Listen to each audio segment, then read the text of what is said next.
All right, hey, morning, AMOG. My name is Major Doug Ruark. I'm with the 715 AMOG as the Director of Operations.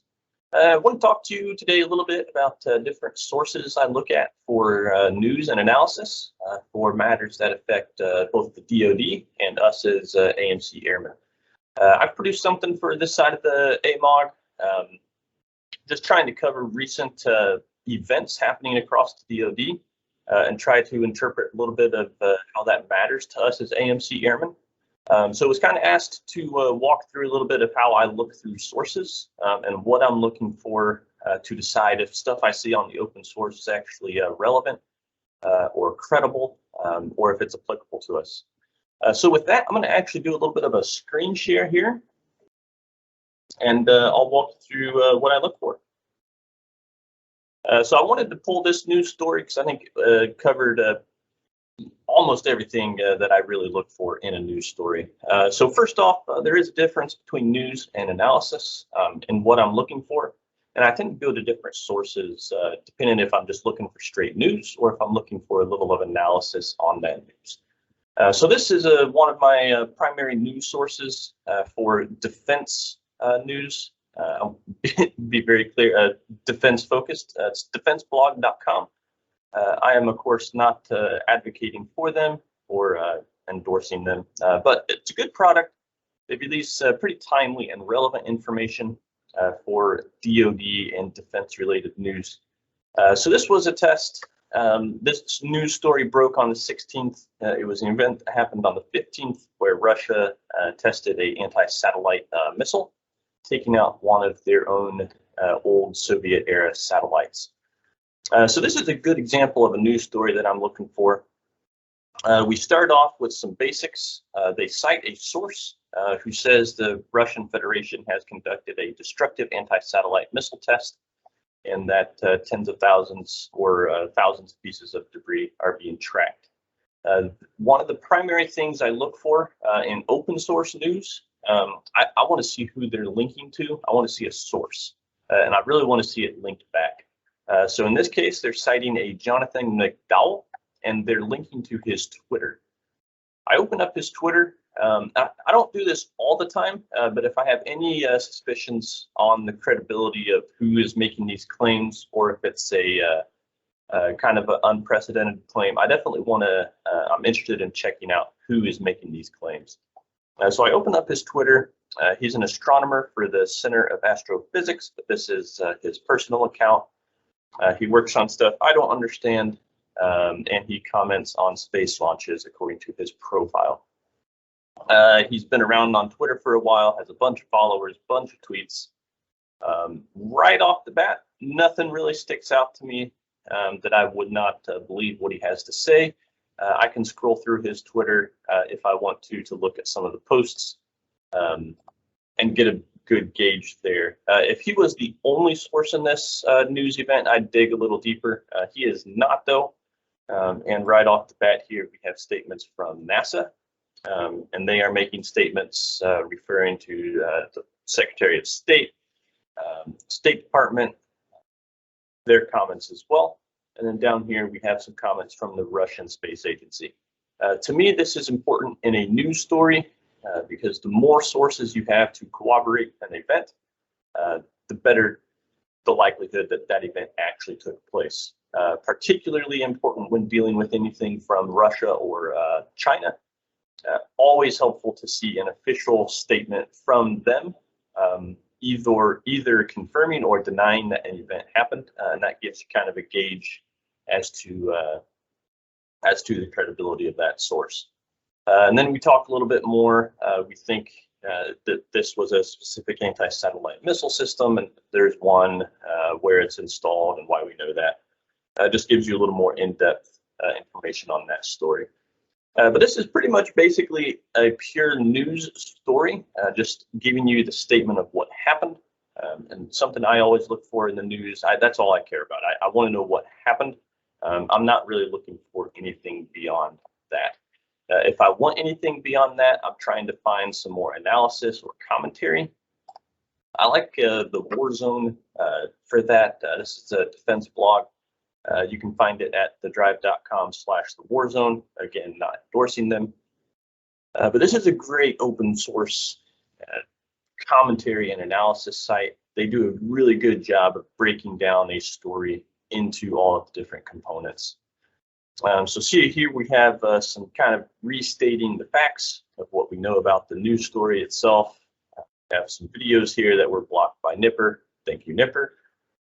And then some more statements here by Space Command. And then they're trying to, they're citing their sources and where they're getting those sources for information that they're finding. We see here they're citing this Sarah data. These are Twitter feeds. I'm going to Sarah Data's Twitter page. They are a private company.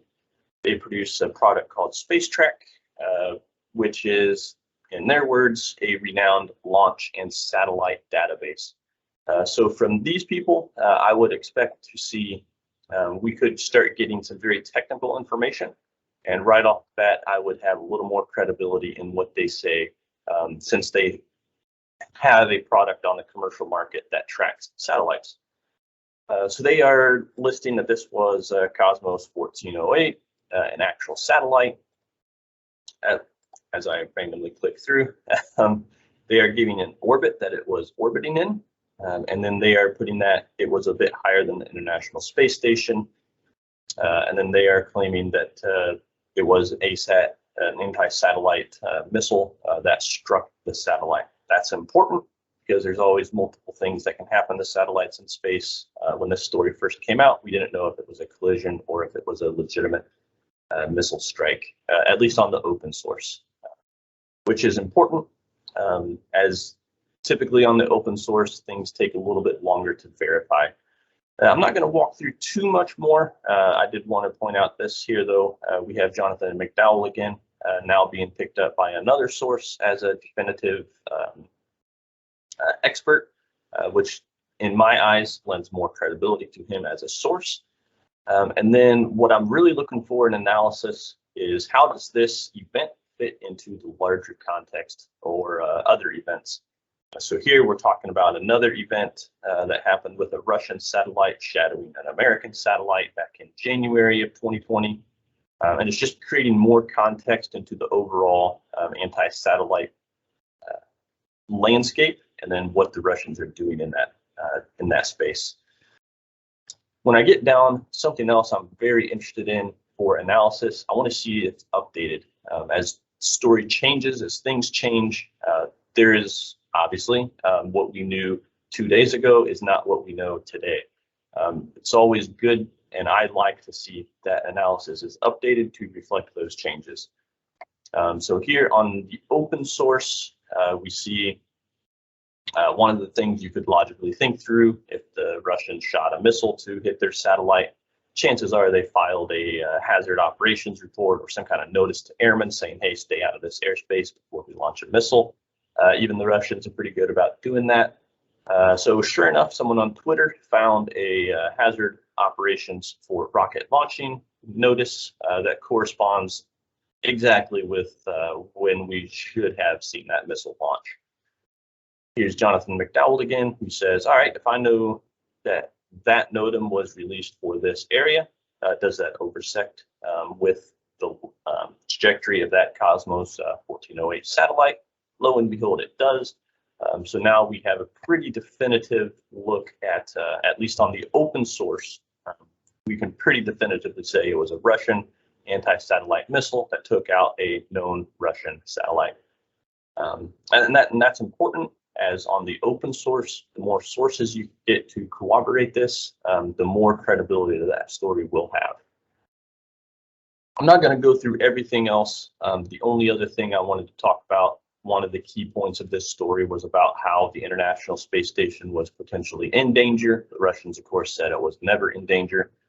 So look at Leo Labs here. They put out a lot of stuff explaining that no, the International Space Station was directly in danger. Its trajectory was, its orbit intersected the orbit of the space debris.